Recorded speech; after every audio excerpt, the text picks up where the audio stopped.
अस्सलाम वालेकुम नाज़रीन, आप मेरा यूट्यूब चैनल देख रहे हैं। सोहराब बरकत आपसे मुखातिब है। एक लोकल रिपोर्टर हैं, बड़े काबिल एहतराम है। उन्होंने एंकर इमरान रियाज से बहुत खरी खरी सवालात पूछे और जवाबात उनको उससे भी ज़्यादा खरे मिले। बड़े तगड़े जवाबात दिए एंकर इमरान रियाज ने।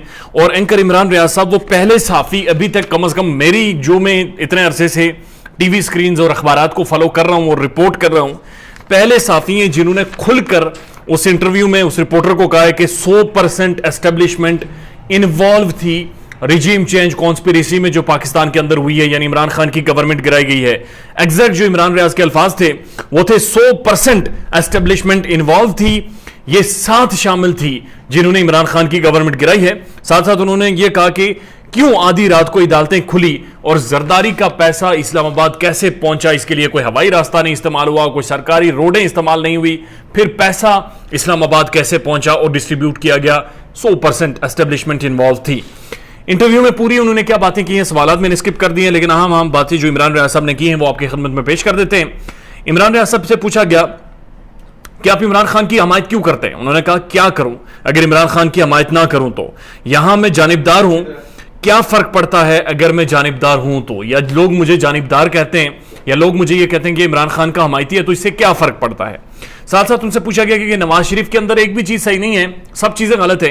तो उनका कहना था कि नवाज शरीफ वापस आ जाए, उनकी अच्छी चीजों पर भी मैं बात करूंगा, लेकिन पहले वो मुल्क में तो आ जाए, यानी मुल्क से भागे हुए बंदे को कैसे आप उसकी अच्छाई और बुराई के बारे में बातचीत कर सकते हैं।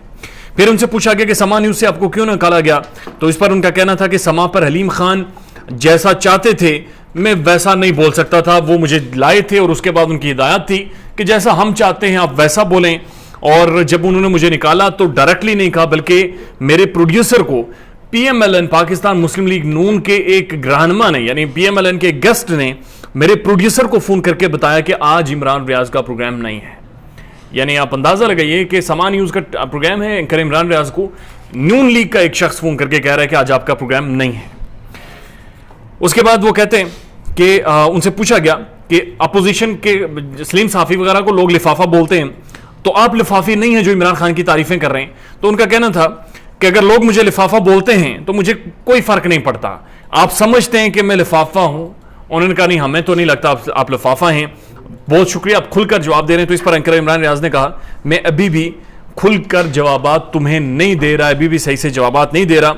साथ साथ उन्होंने कहा कि उनसे पूछा एंकर इमरान रियाज साहब से कि आपका इतना बड़ा घर है, तो हमें ये बताएं कि वो जो घर है आपका वो किस तरह से आपने खरीदा, आपके पास रिसोर्सेज क्या थे, पैसे कहां से आए।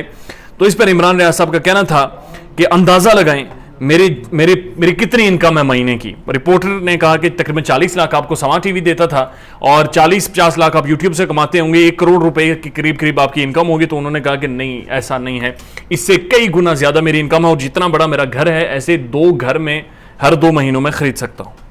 साथ साथ उन्होंने कहा कि हमजा कुकड़ी ने लाहौर डेवलपमेंट अथॉरिटी को के लोगों को कहा कि इमरान रियाज के घर के नक्शे निकलवाओ, मैंने इसका घर गिराना है। उसके बाद जब वो एलडीए के लोग आए, उन्होंने सारे नक्शे वगैरह निकाले और उसके बाद जाकर हमजा कुकड़ी को बताया कि कुकड़ी साहब ये सारी चीज़ें लीगल हैं, इसमें कोई भी चीज़ इलीगल नहीं है, लिहाजा कुछ भी नहीं गिरा सकते। उसके बाद साथ उन्होंने कहा कि मैं कभी भी सही और गलत में न्यूट्रल नहीं रहूंगा, ना ही कभी मैं हुआ हूं माजी में, मैं न्यूट्रल रह ही नहीं सकता। मुझे पता है कि इस वक्त इमरान खान ठीक है, मुझे पता है कि खान के खिलाफ रिजीम चेंज की गई है, मुझे पता है कि पाकिस्तान के इदारों ने आधी रात को अदालतें लगाकर उसके हाथ पांव बांध कर पैसे खर्च करके उसे निकाला है, मुझे पता है कि इसके अंदर अमेरिकन साजिश है, तो मैं पाकिस्तान के साथ खड़ा हूं। यह वाकई एक बैरूनी साजिश थी। फवाद ठीक कहता है कि एस्टेब्लिशमेंट के साथ इनके ताल्लुकात ठीक नहीं थे, इस वजह से इन्हें गिराया गया है। अपना ख्याल रखिएगा और हमारे चैनल का भी। अल्लाह हाफिज़।